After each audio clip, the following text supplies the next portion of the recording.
For starters, I'll let you come out of the closet as clearly as possible. Would you call yourself an atheist or an agnostic? Well, I don't like the term atheist because it usually means somebody who's going around upbraiding people and trying to force them to listen to his arguments for why there is no God. I don't think there's a God, so I'm an atheist, but I don't make a deal of it. I think it's not that I passionately believe there is no God. It's that, of course there isn't a God, but so what? So the difference in your mind is not one of how confident you are that there's not a God. I mean, you're 100% sure there's not a God.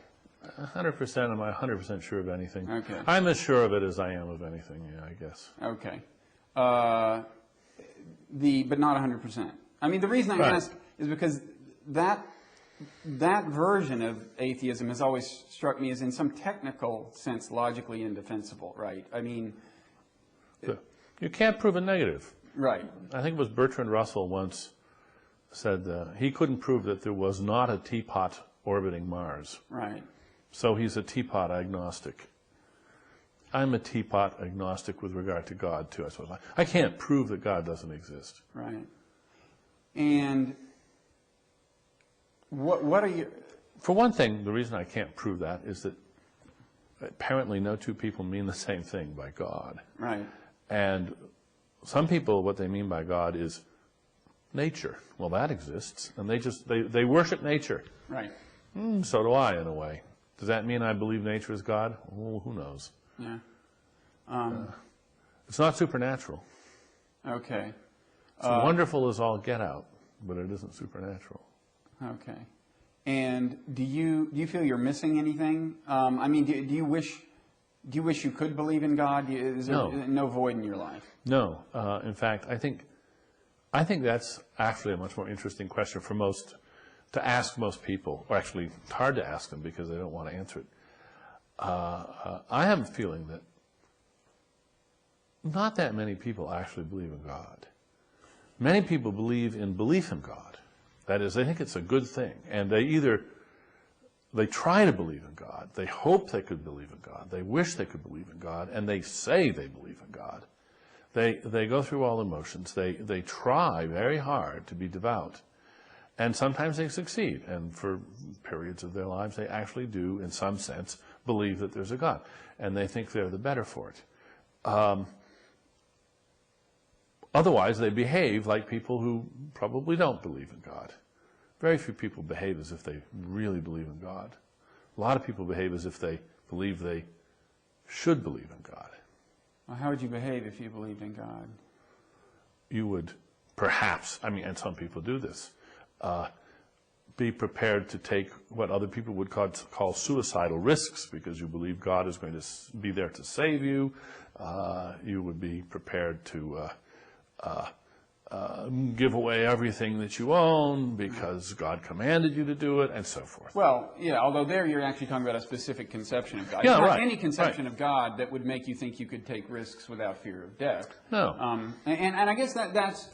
Well, that's one of the problems with belief in God, is that it is so amorphous and undefined. It's not like believing in helium or believing... What I'm saying is there can be different definitions. It may also be amorphous, but I'm just referring to the problem of there being... Sure, many different definitions. Right. So. But along those lines, you're rejecting also the idea of kind of higher purpose of any kind? Higher than our purposes, yes. Yes. Do you manage to be a good person? I think I'm. In your objective judgment. Well, like all the children in Lake Wobegon, I think I'm above average in morality. Oh, congratulations! above average for a bright or for no you're about an average.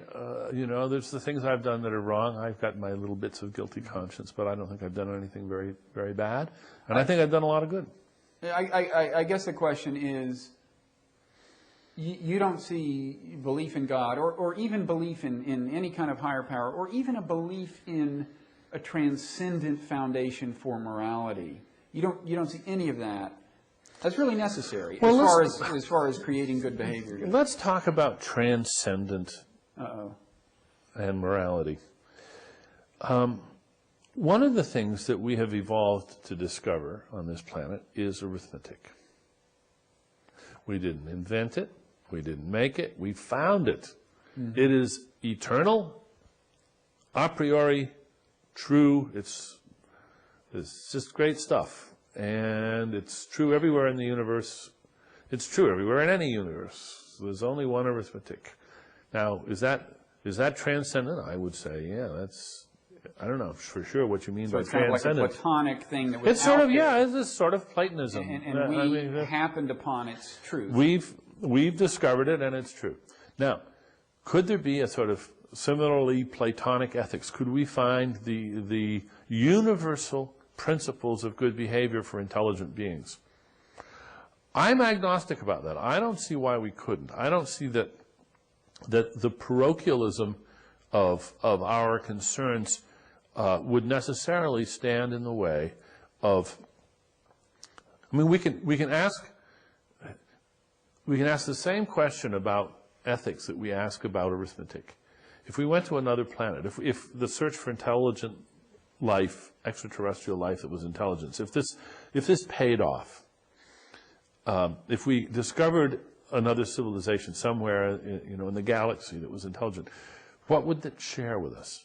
Well, it would certainly share arithmetic. Maybe not base 10 arithmetic. That's anybody's guess.